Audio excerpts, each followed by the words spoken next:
Hello. I'd like to officially welcome you to the No Weapon Shall Prosper podcast. I'm Kate, and I'm here with my husband, Tim.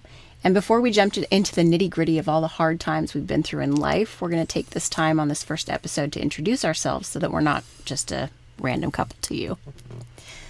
I am a boutique photographer. I focus on documentary photography in people's homes. So family documentary photography, which is basically capturing a day in the life for families. And I sell custom museum quality artwork. So I'm very different than other photographers, and I'm just starting out in my business. And so it's really slow right now, but it's something I'm really, really loving and working on. So that's kind of what I do. I like the way you put that. Oh, thanks. Yeah. Tim, what do you do for work? Yeah, sure. Let's not be awkward.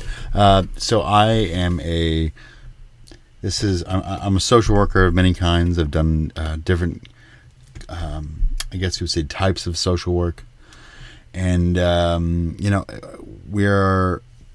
came to Virginia to go to Liberty for a Master of Divinity so I could pursue something in ministry as a Christian. And I've kind of nailed it down to chaplaincy. So he's doing that part-time right now while he's working. And so it's going to take several years. But I'm very happy here in Virginia. We have a really, really amazing community in our church that's just down the street from us. But I guess we should also talk about just our histories and where we're from and everything. So I am from California. I grew up in the Los Angeles area, and my mom homeschooled my two siblings and me. And there's a lot of homeschoolers now, but back in the day, it was really. My mom likes to say that we were homeschooling pioneers, and that kind of is what it felt like. There wasn't a whole lot of homeschoolers out there at the time, but it was amazing. My mom is actually got her degree in teaching, but only taught officially for 1 year, and then spent the rest of our childhood teaching us. So my siblings and I all went to high school. At a public school, but we went, we were in Arizona by that time. So the school system, my parents felt was a little bit better than it was in Los Angeles. But we really, really benefited from homeschooling. And if God will bless us with children in the future, it's definitely something I would like to pursue as a mom. And that's what we're hoping for. I second that. Yes. Tim was not always on board with homeschooling, but over the years, he's definitely seen the value, and She finagled it out of me. So I grew up going to church in a really small church. It was very, very small, very intimate. But my parents met at that church, and my mom started going with her best friend who brought her, and she became a Christian when she was 16. And they ended up staying in that church. She and her friends all had kids at the same time, and so we all grew up with just this really tight-knit group of friends, and we were running around the church. We were there multiple times a week, and I just really got an incredible foundation in Christ, and I got to see not just my parents, but my grandparents, and my aunts, and my just close friends, all just really, really modeled godly relationships and relationships with each other, relationships with God. Just really, Jesus was so real for me, and I'm so grateful for that.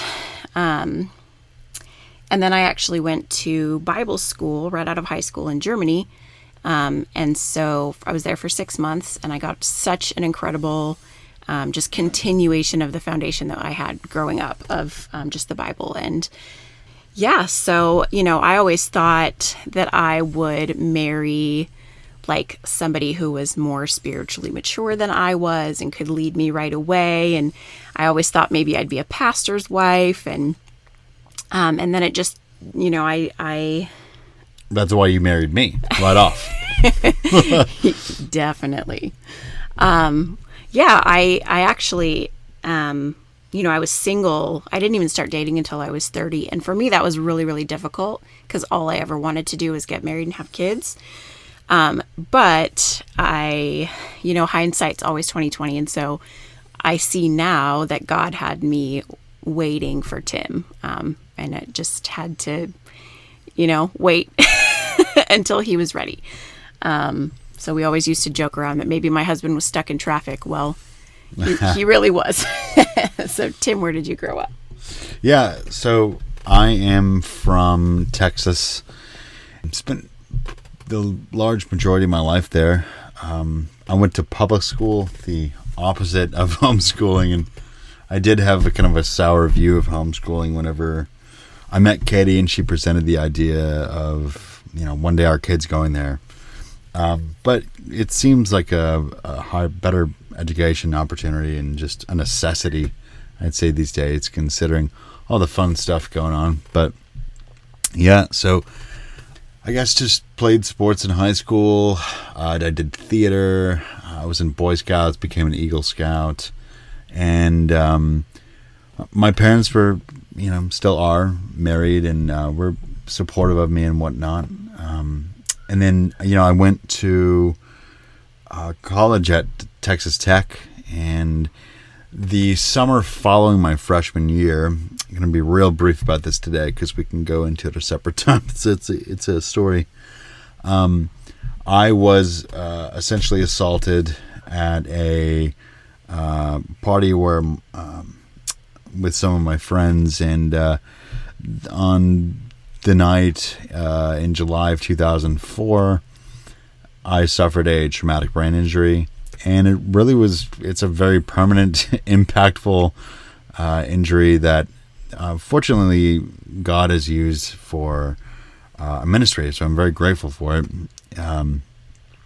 So yeah, but I had a lot of difficulty, especially in the first year of it.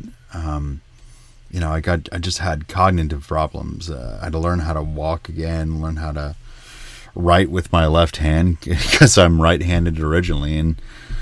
But yeah, I did recover. God gave me the grace of, and kind of the miracle of, the cognitive place where I am now. I recovered a lot, and I had some issues to begin with. But I went back to school just about a year later. Year and a half, and I went to Texas State, graduated from there, and then it was a very inspirational time in my life, at least to other people. Kind of on the surface, it looked fantastic, and I was a very and there is truth to it, like a kind of, in a way, a miraculous, very inspirational story, but kind of down under, I knew there was issues kind of beneath going on with me. And I graduated and I was set to go into the television broadcasting or reporting world. I was set to go, and I just faced this crushing anxiety and depression that just had me just halted in the mud. And I, looked to... I was not a Christian at this time, by the way, either. And I basically had to put down all the hurt with a bottle of alcohol. And it started as something pretty subtle, but I became an alcoholic eventually.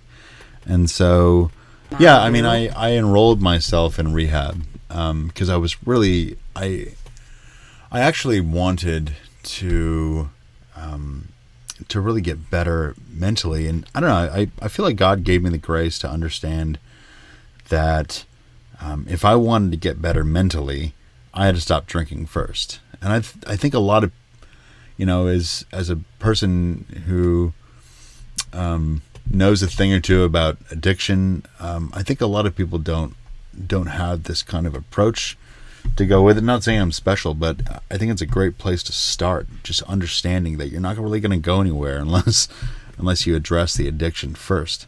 And somehow I just had that grace to begin with, understanding that. But I went to rehab. I got sober, but I was still, oh my gosh, the amounts of just therapy and help and self-help and everything that I'd been through.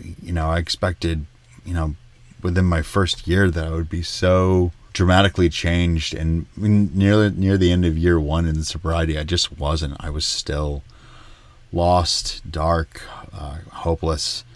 But I was sober. They call it like a dry drunk, Well, we can get into the details of all of that in future episodes for sure, but I just wanted to touch on the fact that AA got you thinking about God.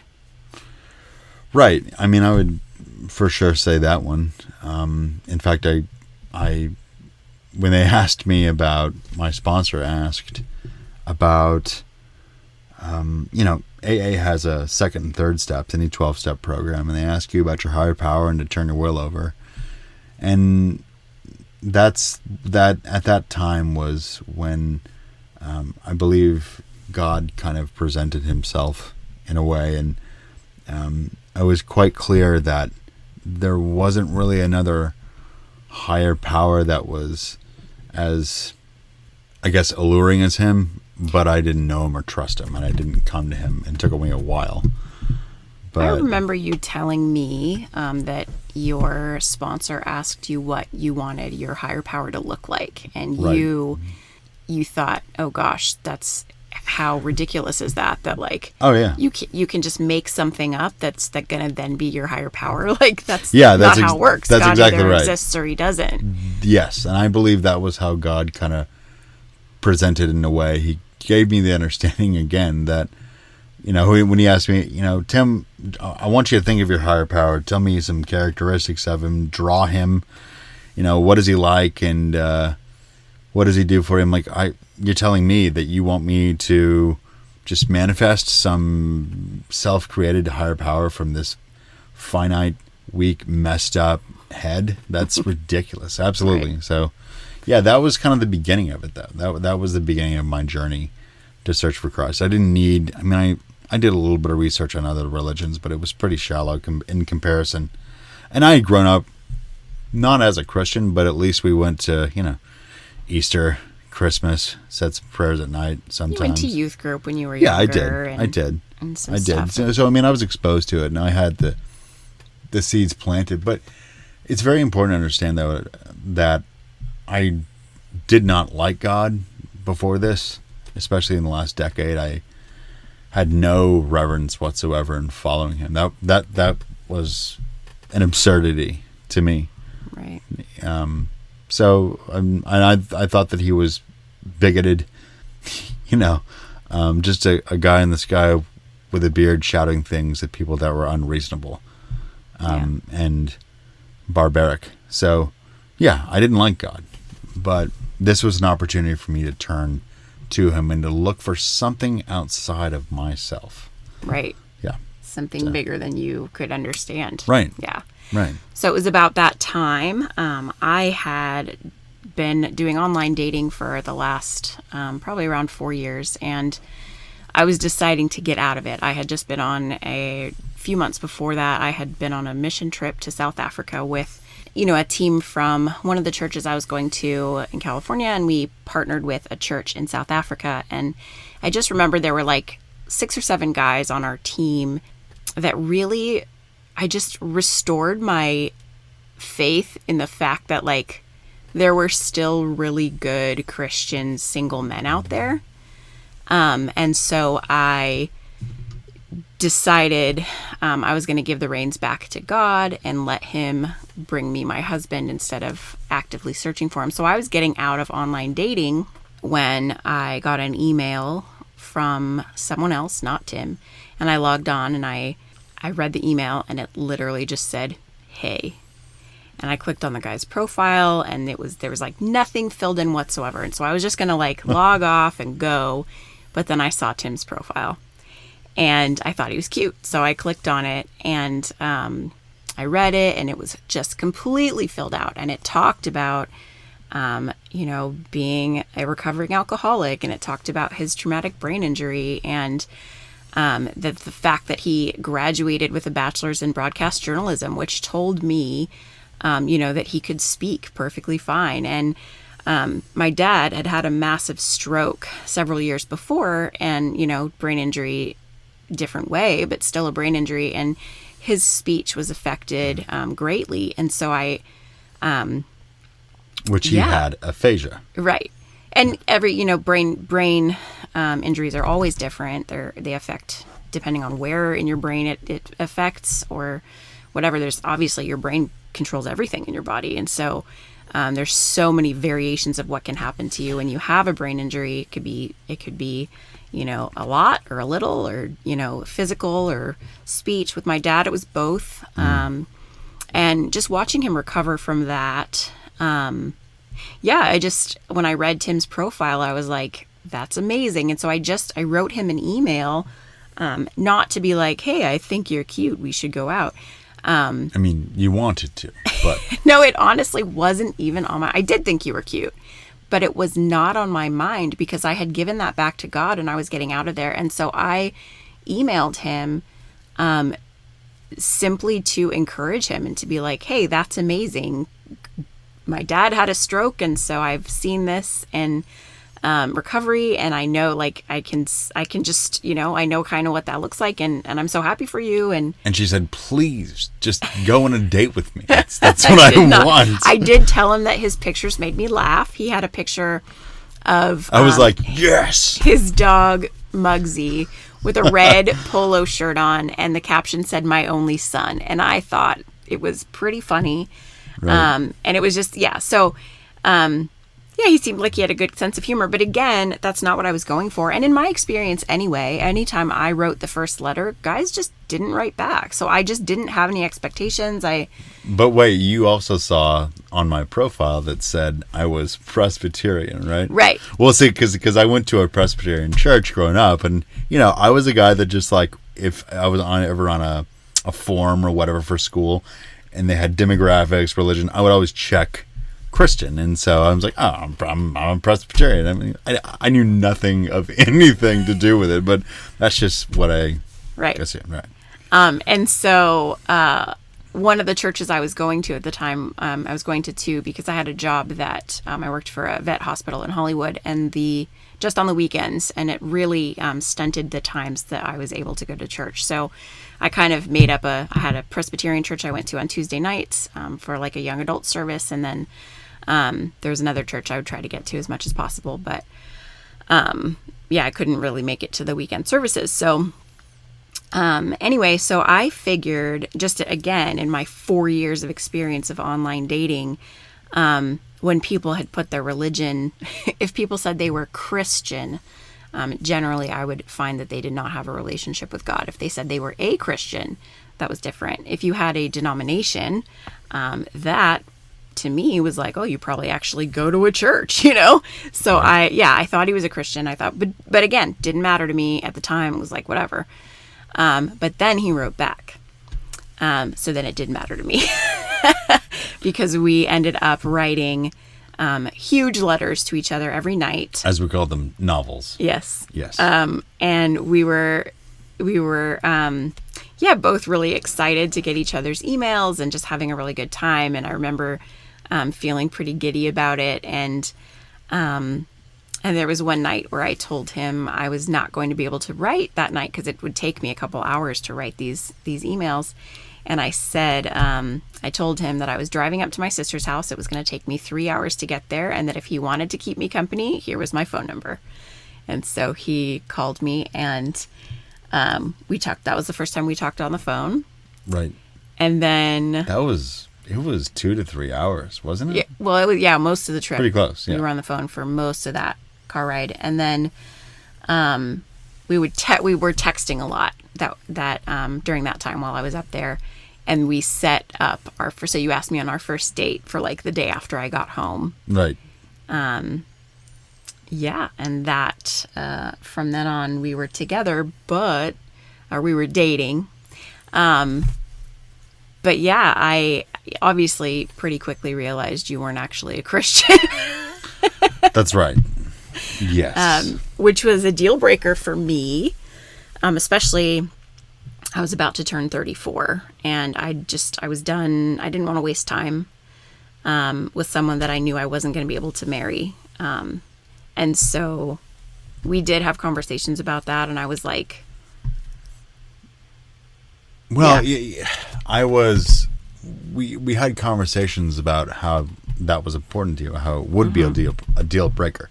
And just a few weeks after we were dating, you said, I think this may have to end, and I had to reassure you in truth that, hey, I understand what you're saying, but I really am pursuing. And I don't know, did I discuss God? I think I did. No, we did. We talked about him all the time. With you yeah. Right from the beginning. So I knew he was seeking, and I knew it wasn't fake. He started coming to church with me immediately.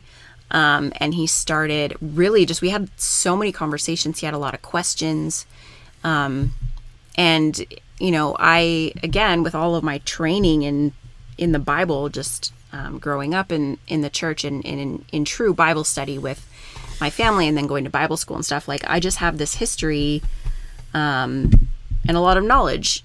And so I was able to answer a lot of questions and anything that I couldn't, or that, he might have needed a different viewpoint on. There were other people that he would talk to.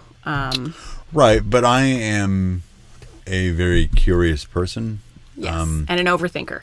And yeah, I would say that for sure. Yes. But if I have one question answered, I'm usually going to have some sort of follow up, whether it's immediately or whether it's like, wait a minute. Well, what about that? Well, if that's true, what about this? So, but Kate was really good at answering all my questions as best she could, and I had resources, and I spent time pursuing outside of it. There were some books that were very helpful, just to kind of understanding the essence and the nature of God and His character. But you were the vessel. Yeah. Honestly, that God. I tell this, that you were the vessel that God used to bring me to Him, and we kind of got married, so.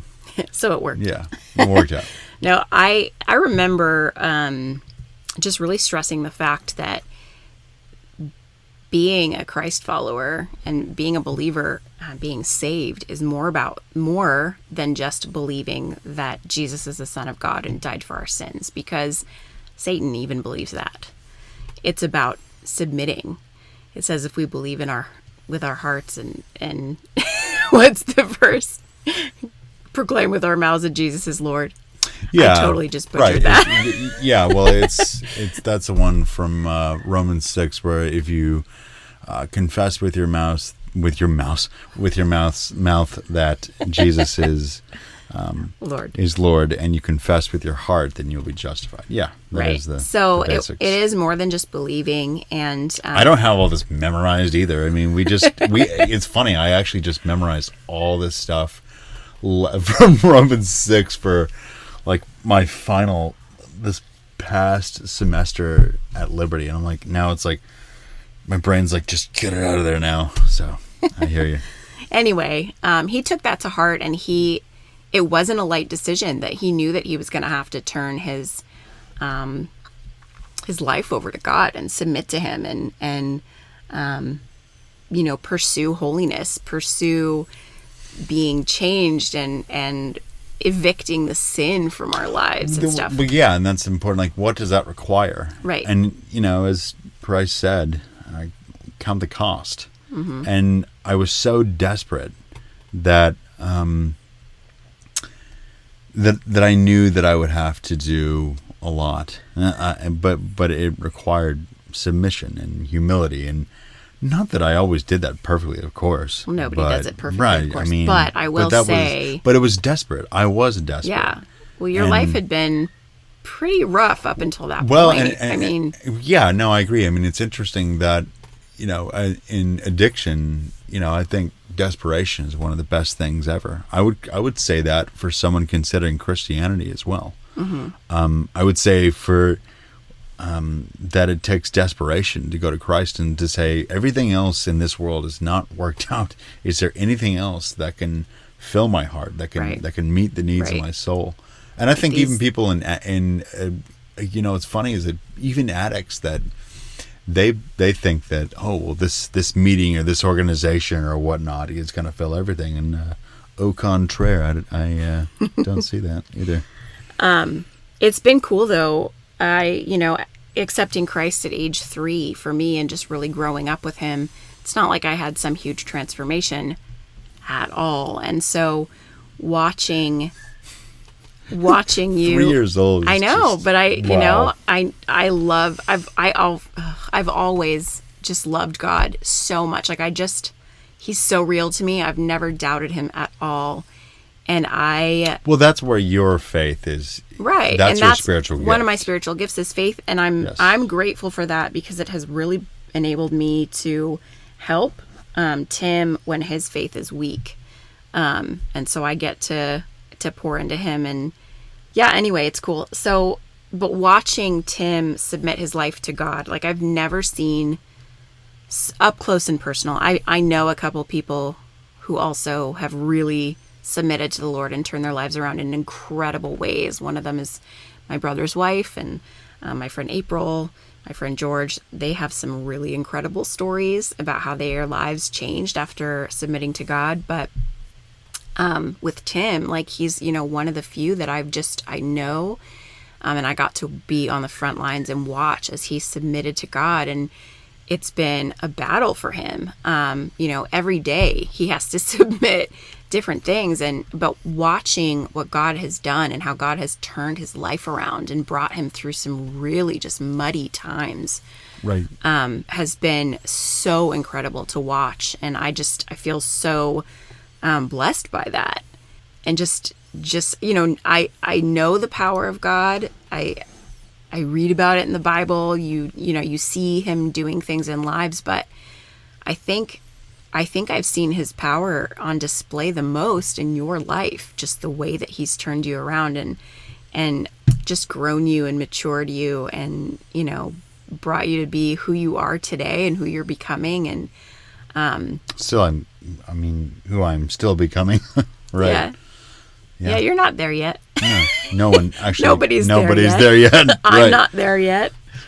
But it's really incredible to watch. And I know that you don't always see that change. No, it's always difficult. It's difficult for many people, I think, to see what kind of progress they've made. But it's much easier for other people who are close to them to say, hey, you've really done great in this, or I've really seen a change. So it's very important to have that kind of support, that kind of fellowship with someone, is to just someone to cheer you on and encourage you, because we don't always see it. Right. But I see it. I see it constantly. And I know that sometimes when you're having a tough time seeing it and you're discouraged, I like to bring up, look at yourself 10 years ago and yourself today. Because you don't see it when it's like a little bit at a time, but when you look at the huge difference, oh man, then you can see it. Right. That makes sense. Yep. Yeah, it's huge. So anyway, Tim ended up becoming a Christian. He accepted Christ and submitted fully to the Lord initially in June of 2015. In your arms. It was in my arms. I actually did. We both cried. It was incredible. Well, I was kind of anxious about it, and I've been thinking about it a lot of the time. And then, I don't really have one of those amazing, I don't have an amazing baptism or come to Christ story. I'm more like you didn't feel I'm more it of a process guy. Yeah, right. I was anxious that time. Yeah. Do you remember that? You were like just talking about. I was like, well, I don't know if I can do this, or I don't know. It's like internally, like my heart, my soul were like, of course this, you want Christ, but mentally, I was just kind of captive from my anxiety or whatever, and so it was just really nice to have Kate there, and it sounds like a pretty cool story. Yeah. In your arms, I come to Christ, and so Yeah, it was, which is super cool. what an honor for Yeah. me, and then also when you've gone on and led so many people to Christ as well, and you're in school to do that and to become a chaplain and to Right. help people, and you've been able to reach so many people for Christ. That's really cool for me to see, because I led you and then you led them, just how it kind of snowballs, and we all get to be a part of God's story and bringing people back to him. And I feel like you've seen the emotions of that. There's nothing better. No, there really isn't. I think when we were in South Africa on that mission trip, I had no clue what was going to happen. But, it was my injury, my traumatic brain injury, that allowed me to, I just reached people in Christ who had strokes and brain injuries, and it's not like I picked them out or anything. No, but they were people that none of the other people on our team wouldn't have been able to reach those people. Like, they wouldn't have been touched by my story of growing up in a great, Christian household or whatever. Like, it was you. They needed to see you, and that the Right. hope of Christ gave you this amazing. Yeah, and they used me for those, and they used you for others. And then I remember when, God used you in your musical gift, when you were, we were at that terribly, how would I put this? It was like a hospice. It was a hospice, but it was dirty. It was not sterile. Mm-hmm. They didn't have any equipment, and we were singing to those people, and your beautiful voice was singing to some. There were other people with different gifts that were, using those to reach others. So it was that was just my role in that, was reaching Right. those people, and everyone else, when their other roles individually, reached others. So Yeah. Well, it's always an honor to be part of God's story and reaching people. And right, but that was the first time that I really got I would call it unrivaled joy. I'll use that phrase, unrivaled joy of leading someone to Christ. And it doesn't always work out that way, right? Like don't we always, when we go to evangelize or just speak the name of Jesus to someone, we just, let's just say the sinner's prayer, and but it doesn't always work like that. It can be very difficult. But those times in particular, and the other ones where it was more, at least final in their submission and the beginning of their journey with and discipleship of Christ, those are nice. Absolutely. And I got to experience that with you, which is Right. really, really amazing. Right. And then to watch, obviously, to be here every day and watch your growth since then. So that's been really incredible. And just, starting out as the one with that you were asking me the questions and stuff like that. It's been really, really amazing watching you in school and even before school. You've had such a hunger for knowledge and for intimacy with Jesus and just learning about him and getting to know him. And you've definitely come out on top in the knowledge field. No, I wouldn't go that far, but no. I don't know. I think, there's different ways, different kinds of, I'm obviously a lot more familiar with, I guess, the basics, or I have a lot more scripture memorized than you do, because I was in Awanas as a kid. But yeah, that's right. But I'm horrible at references. I never know what reference is, where it is, and you're really good at that. You could say, "Oh, isn't that from?" and then you'll know where it is in the Bible, and that's really cool. We also did this today. We're like, what's that verse again? Which is, we're just, yeah, it's not always. We're nothing like. No. We're nothing special in that regard. It's just, yeah. Definitely need to spend more time in the Bible and memorizing still. I haven't, it's been a long time since I've actually memorized anything. So that's something that I need to kind of Well, I haven't really done the memorization. You can call it a discipline. It's part of a spiritual discipline is memorizing. And I haven't done it consistently. Been so much going on lately where it's just taking that time out and taking, 10 minutes a day to try to devote it to it. They can be difficult. Yeah. It has been cool as well. Like I mentioned, that I always thought I'd marry someone who was more spiritually mature than I was, and that obviously did not happen. What do you mean it didn't happen? God had other plans, but God has taken Tim and grown him so much. And it's been really, really cool. I think getting married so late in life for me, I was 35, Tim was 31. Right. So I'm 4 years older than him. But, you know, I had become so independent and didn't want to give control to anybody else or really be able to submit to anybody. And letting Tim take the reins, letting myself let go and trust him as he's grown spiritually and really become the spiritual leader in our family has been really, really cool for me. I think that's some major growth that I've had because I was holding pretty tight to those reins. Right. And there's been that's a tough thing to have, and there are many definitions of what a spiritual leader is these days, and you know, we can talk about ours in particular like a different time, but you know, I've had many failures as well, and I think that's what it takes is the because you are going to fail. It's just about okay, let me listen to what happened and how I could do this better, and you know. Right, but you definitely set the spiritual temperature in our family, and you're the one that you're always pointing us to Christ. You are the one that, you know, we have so many conversations about God because of you. It's really, really central in our lives. And I've definitely, when I was single before, there were periods of time where I didn't go to church consistently. And, you know, I'm not a morning person and I like to sleep in. I was joking around for years about being a bedside Baptist. Sinner!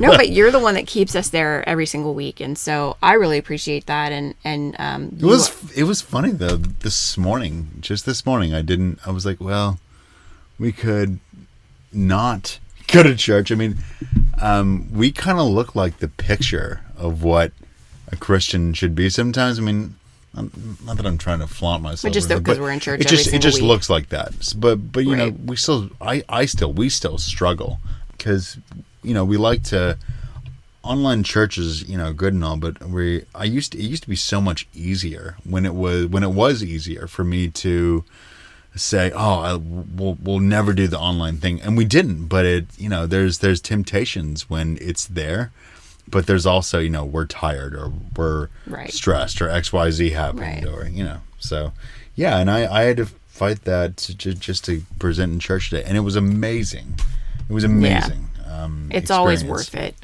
I've never regretted going and that's the funny thing. I said to myself, I know what's going to happen when I go. I'm like, Lord, I know you're going to make this worthwhile, and He did. It was an amazing service at church. I mean, through our pastor, the Holy Spirit spoke to us. So anyway, yeah. So anyway, those are some areas that we have both grown in, and so I guess for the rest, we should just talk about like just how our life. So we met in 2015. And Tim proposed on our 1-year anniversary. And then we got married 8 months after that.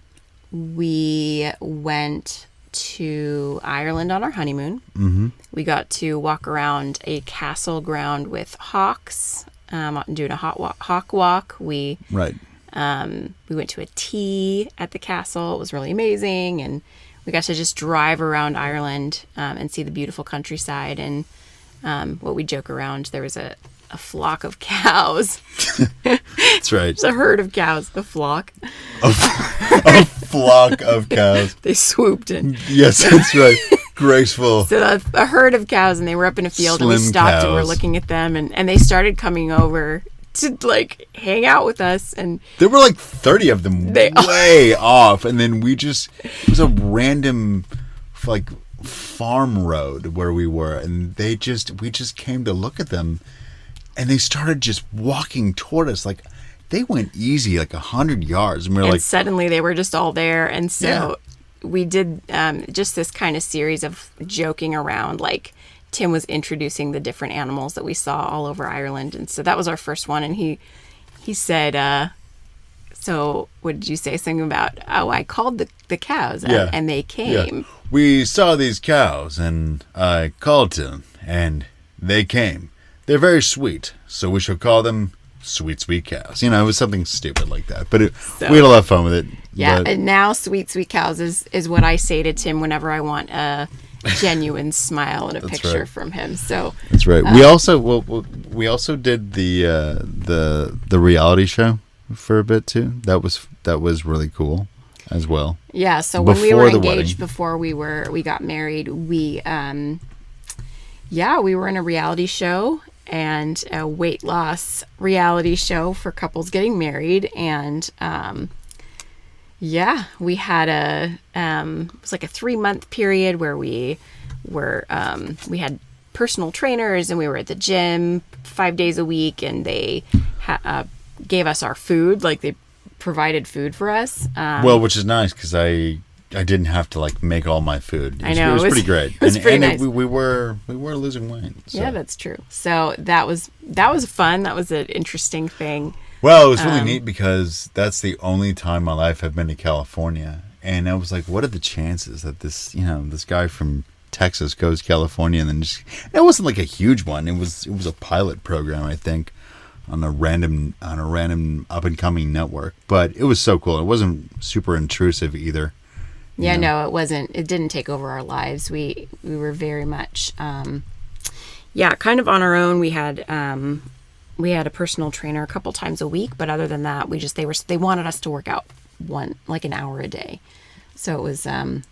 Well, and then I was working at, I think at that time.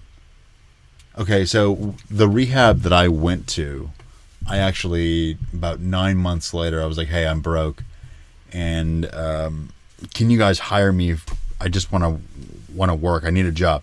And so they did, but I think I was working the night shift. And so the problem with that show is that it was difficult for me to work out. And Chris is always like, if there's 24 hours in a day, then you can find one to work out. I'm like, you're right. But I didn't work out as much as I could. I didn't. But I lost some weight. Well, there also wasn't a gym near where you were living, so they contracted, I think, with LA Fitness, and I was living way far away from that. It was 30, and I slept during the day. 30 miles or something to the closest one. Right. So it just it was hard for you, but you still lost weight, and that was cool. So that was a fun little thing that we got to do, but something is just funny to me on our honeymoon. The last couple nights we were in Dublin, we had driven around the island, and in our hotel room there was a canopy bed, and it reminded me that I had always wanted one. Yes. And so I told him, I was like, we need to buy a canopy bed. And he's like, you're crazy. And I was like, no, I've always wanted one my whole life. And so we came home and we needed to buy a bed, so we bought a canopy bed. And since then I have found drawings that I did when I was little. My mom used to actually, this was really cool, part of our morning in homeschooling, she would start the day off with different just kind of biblical trivia-ish type stuff. We would recite who the disciples were and the Beatitudes and Proverbs too. And we read the proverb of the day every single day, that she would have us draw a verse. And so there are so many verses. I go back through that and they're so funny. My drawings are hilarious. My sister has a degree in art and she's amazing. Mine were not amazing, but they also were amazing in how hilarious they were. But in several of them, there's a canopy bed. And so I was showing Tim, look, I did love them always. So anyway, that was kind of fun. But so a couple weeks before we got married, we got our first animal. We have so many animals. Yeah. And so we got our first cat a couple weeks before we got married, and his name is Vader. He's a little black cat. And so he is. This is a subject of not real contention. We joke around about it a lot. I'm always threatening to get more cats. Well, it's like when there's some kind of what I joke about pretty much in every year of our marriage. You're like, we need to get a cat or a dog. And then I think last year, like, I finally got a goldfish, and I always wanted to get a goldfish. And you named him, what was the name of the goldfish? Alexander the Terrible, Horrible, No Good, Very Bad Goldfish. Right. Yeah. And I was like, fun. all right, you can have your goldfish, fine. Yeah. But, And we always joke around too. We always get animals like right before something really huge. So right. we got That's what I was Vader getting at. right before we got married, and then a year later. So we were in California for a year, and then it just got too expensive. Tim could not find a job. My job didn't make enough to support us there, and so he ended up getting a job in Arizona, and the Lord moved us there. Definitely, and I knew this. I had a feeling at the time that one of my parents was going to die, and I was just like, I knew it. I just knew it. And you know, it did turn out like, so 4 years after that, my dad did pass away in October of 21, and it was such a blessing for us to have the time in Arizona with my parents in the last 4 years of my dad's life. But right before we moved there, Tim had already. He got a job in Arizona. He moved in with my parents for a little bit because I needed to stay. I had a great job. I was working in a call center. Yes. I mean, yeah, that was great call center. No, you know what? It got us out there. It didn't. No, I despise that with every fiber. It didn't last very long. No.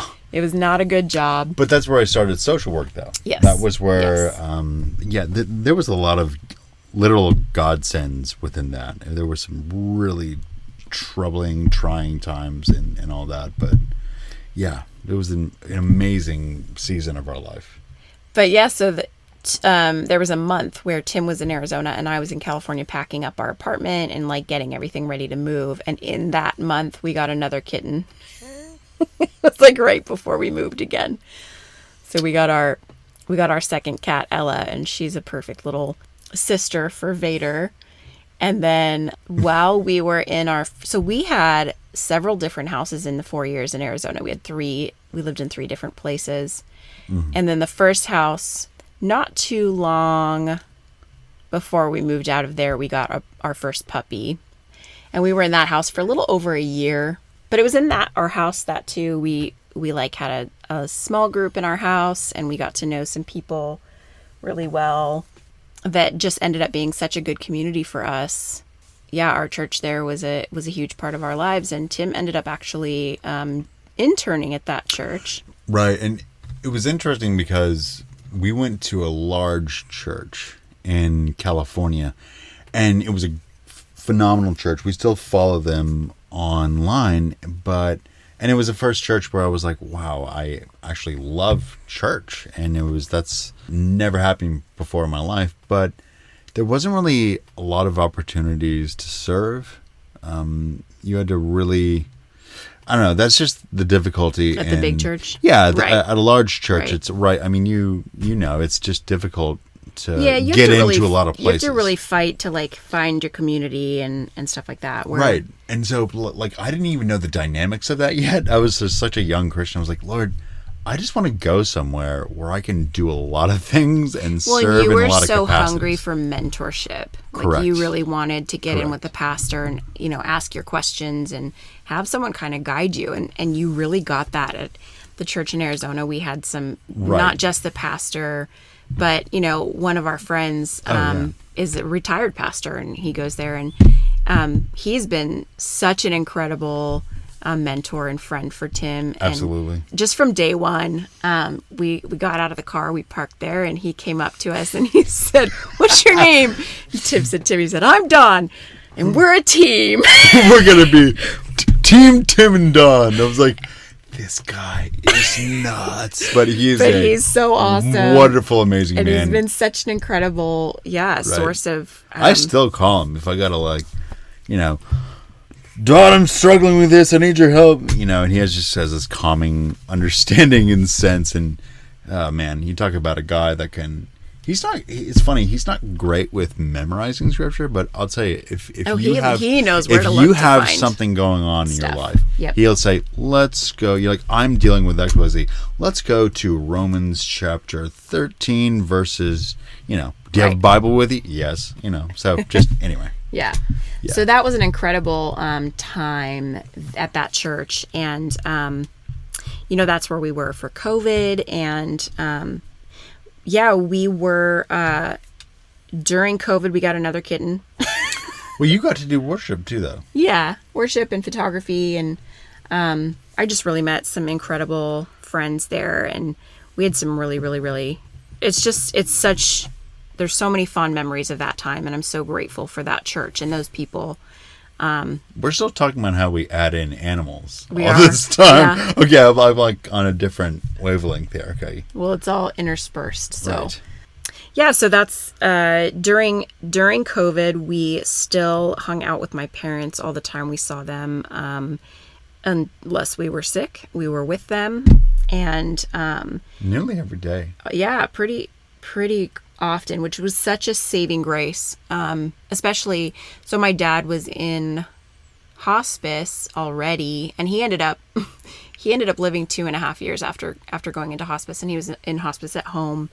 And my mom was his caretaker, and there would come nurses would come over and a couple times a week and help out, but it was mostly my mom, and so it was such a blessing for her to have us there, and it was a blessing for us, and we had just an incredible opportunity, just to spend that last couple years with my dad, and knowing that it was the last couple years, and it was so special. And then we actually got to live in the house right next door, and we're so, so, so grateful. My mom's neighbor lives in a different state half the year, and normally she's there during the winter, but she wasn't going to be there that year, and so she let us live in the house right next door to my parents and my dad's last year.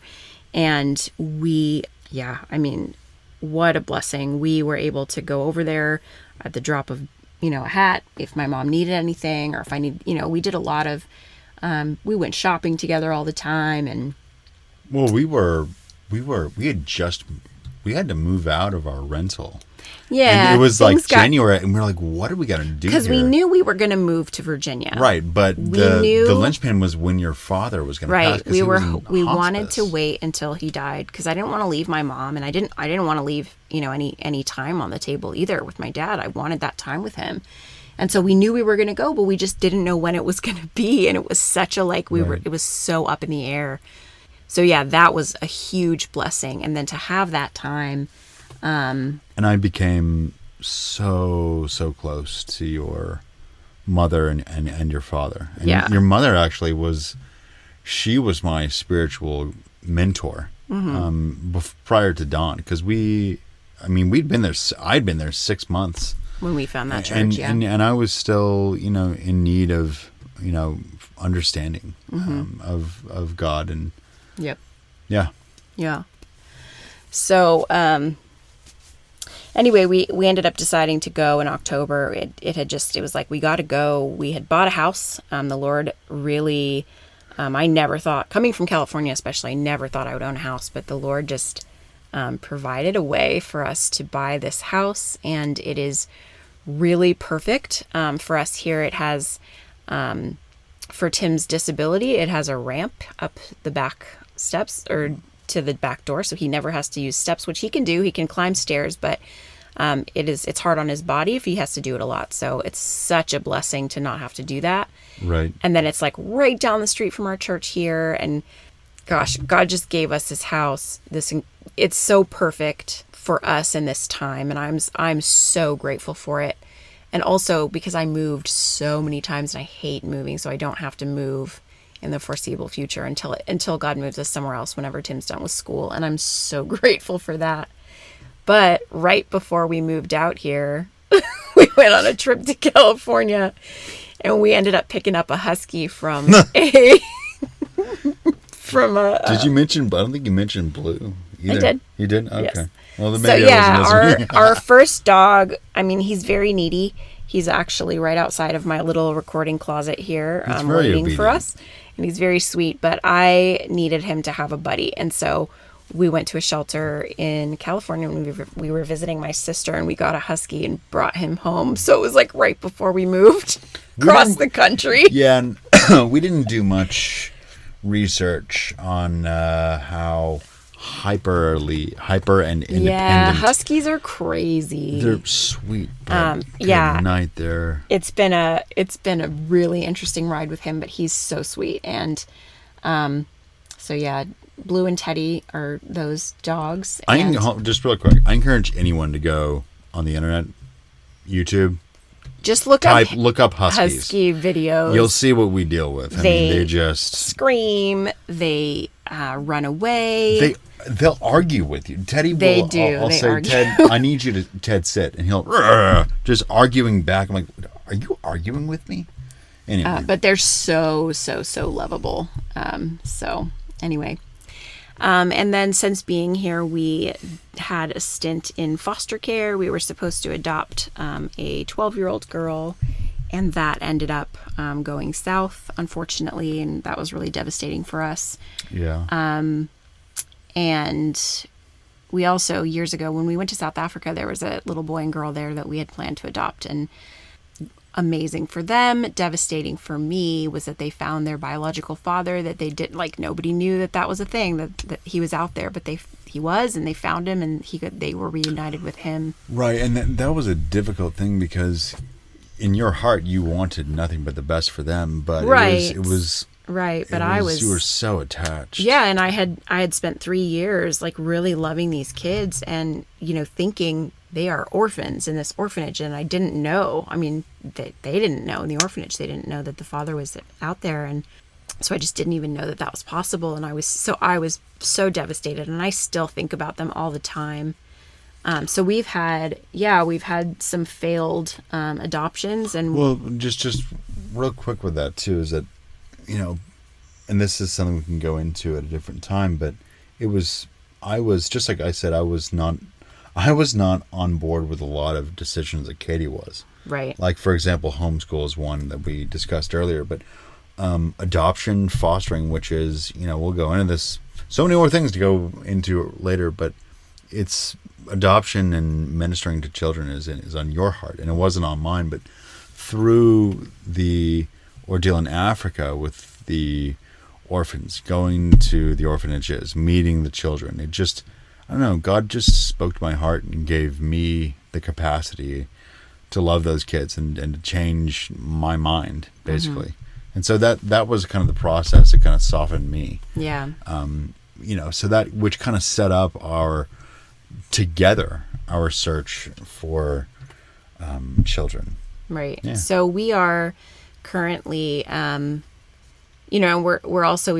we've been dealing with infertility, and I'm 42 and I have PCOS. And so it's just some tricky things. But what that comes down to too is that, like, I trust God to give us the children he wants us to have when he wants us to have them. And it's hard to wait sometimes, and it can be really painful, but yeah, we don't know what that looks like in the future, but I just trust God, and I know that he's going to bring that about if that's his will, and I'm okay with that. I'm good with that. That's what I want. I don't want anything that he doesn't want for us. Right. I mean, there's been so many instances of suffering and, of things where we thought one thing was going to happen, but God had a different idea. Mm-hmm. So we've really, through the, I don't know, I've been just upset with God a lot over a lot of the trials in the last year. And he's kind of brought me to an understanding of when he reveals more and more of what his will looks like and gives us blessings to follow up the difficulties. It's really allowed me to, I'm not wording this very well, but it's allowed me to trust him in spite of what happened, just knowing his goodness. Yeah. We're just so finite, we just see right in front of us of whatever the emotion is or whatever the difficulty that presents us. But he has view of everything, and he knows what's ahead. And I have learned, I think you as well, is where we can, when is to trust that he will reveal certain things in our lives that we weren't able to see at the time. And so I think, like, now I've been able to see, like, okay, I trust that you will show us these things, whether we like them or not. And it's for your purposes, which we are for. And so we kind of trust that he is going to bring us what he wants to bring us in terms of children or fosters or adoption or biological. And those are, gosh, there's such difficult times for so many, right, Kate? I mean, you know much more in that arena than I do. But I've just seen it on your heart and what you've had to deal with and how your faith has brought you to, I've just watched it. You've, through Christ, handled it so well and so gracefully. And I've really looked up and admired that. Also, just, in the periods of waiting and the hard stuff that really feels like, really like like the name of this podcast, like no weapon shall prosper. They feel like weapons. They feel like things that the dark side are throwing at us, like trying to derail us, trying to keep us away from God, and walking through those with God. Gosh, he just comes out with the victory all the time. And it's stuff that you don't necessarily see at the time. But yeah, like you said, you can look back and you can really see his hand in things and the ways that he grows us in dealing with those things. And yeah, he really works things together for the good of those who love him. He really does. And I can confidently say, like, I would never want to go through the things that we have gone through again. Right. But I'm so grateful for them because of the growth that they have produced and the closeness to him. Right. I mean, we had some things that looked so good and we were so certain that they would come through. And then they didn't, and it's been heartbreaking. Right. But, we've also, as it's gone along, we've seen that, we're also able to rest. We're also able to recover financially. He's giving us this blessing, and which we wouldn't have had. And I think what it leads to is, I believe he is going to give us something more, preparing us for something bigger that are in his plans. So he definitely has plans. He always has plans, and I want his plans for me. I don't want my plans for me. So I know, and that's one of the hardest things too. I mean, we can all say that with our head, but with our heart, and all these trials have helped us in that area. Still improving, of course. Yeah. So that's basically us. That's our life in a little nutshell, and we will be expanding on these things over time, and there's some really incredible stories in there, and we can't wait to share them with you guys. And yeah, I love hearing stories of how God works in all ways, but especially when things seem like they're bad and they're hard, and then he takes them and does something beautiful with them instead. It's really, really incredible to watch, and I get goosebumps when I hear stories sometimes, that the things that he's done. And so yeah, we just want to bring hope.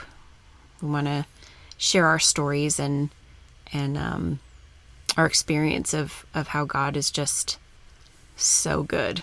Well, also to hear other stories of people so we can grow in Christ as well. I mean, that's the body of Christ. It's supposed to experience fellowship, and I believe it's in Philippians 2, where and again, this is not a verse that I exactly know, but it's about to bearing others and having others bear us, and encouraging and improving and just building up. So mutually, not only us, but if we can grow with this too, that's huge. Right. So I'm hoping to find some really incredible stories, and I already know some just great stories with people, and I'm going to be doing some interviews with other people's stories. And fantastic. Yeah. So yeah, I guess come back and hear us as we unpack all of the crazy stuff in our lives and the way that God fights for us,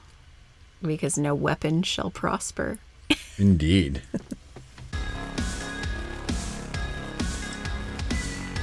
Thanks for joining us today and listening as we are exploring all the ways that God takes the things the enemy means for evil and turns them around to use them for our good and his glory. If you have questions, comments, feedback, ideas for us, or you just want to say hi, you can reach us at noweaponshallprosperpodcast@gmail.com. Talk to you again soon. trials